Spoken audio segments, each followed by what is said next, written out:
এই গরমে রান্নাবান্না করে মেহমানদারি করার পর প্রশংসা পেতে কার না ভালো লাগে। আসসালামু আলাইকুম বন্ধুরা, কেমন আছো তোমরা সবাই? আশা রাখছি সবাই ভালো আছো, আমরাও আলহামদুলিল্লাহ ভালো আছি। কিছুদিন আগে যেহেতু একটু ঝড় বৃষ্টি হয়েছিল, তোমরা সবাই কম বেশি জানো, সেই সময় আমাদের বাসায় মেহমান ছিল সাইফার পাপার বন্ধু।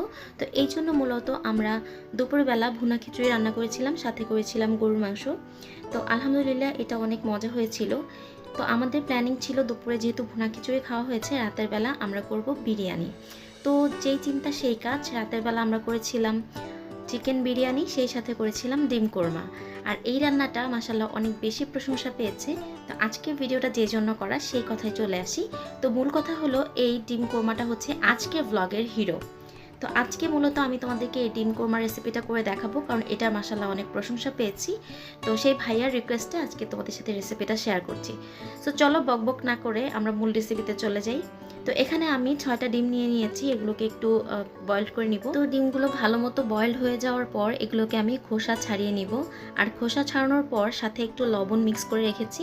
এখন একটা প্যান নিয়ে নিলাম, এর ভেতর আমি পরিমাণ মতো তেল দিয়ে দিচ্ছি। তেলটা যখন গরম হয়ে যাবে তখন সেই লবণ মাখানো ডিমগুলোকে তেলের ভেতরে একটু ফ্রাই করে নিচ্ছি। আর ডিমটা হচ্ছে কোরমা করার সময় আমি একটু হালকা একটা কালার আসলে এগুলোকে তুলে নিব।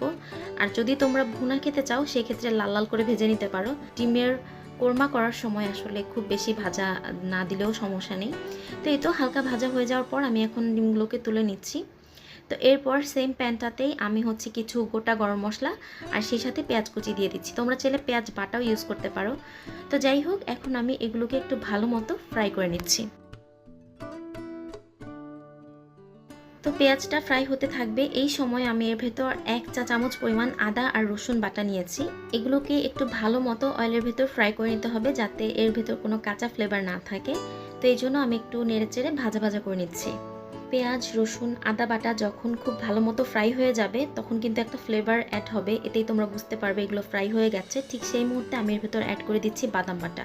তো এখানে যে বাদাম বাটাটা দিয়েছি, এই বাদাম বাটাতে মূলত আমি পেস্তা বাদাম, কাজু বাদাম আর কিশমিশ ব্লেন্ড করে তারপর নিয়েছি।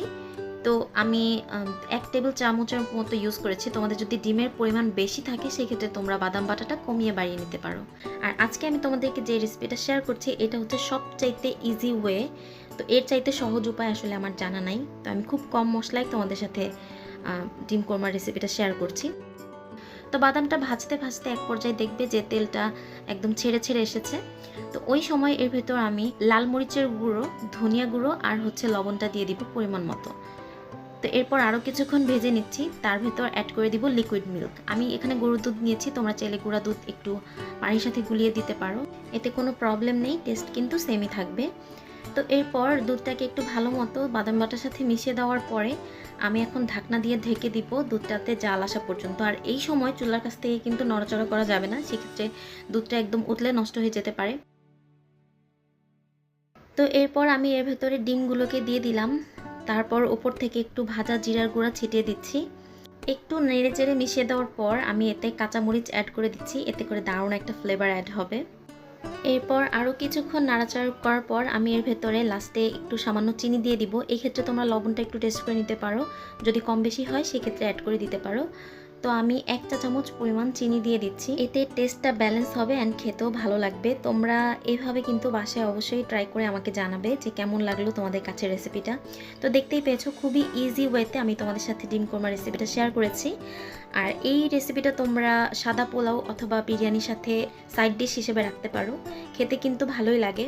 তো এই জন্যই মূলত তোমাদের সাথে আজকে রেসিপিটা শেয়ার করা। সো কেমন লাগলো আমার আজকে এই রেসিপিটা জানাতে ভুলো না। সবাই ভালো থেকো, সুস্থ থেকো। আজকে এখানেই বিদায় নিয়ে নিচ্ছি। আল্লাহ হাফেজ, আসসালামু আলাইকুম।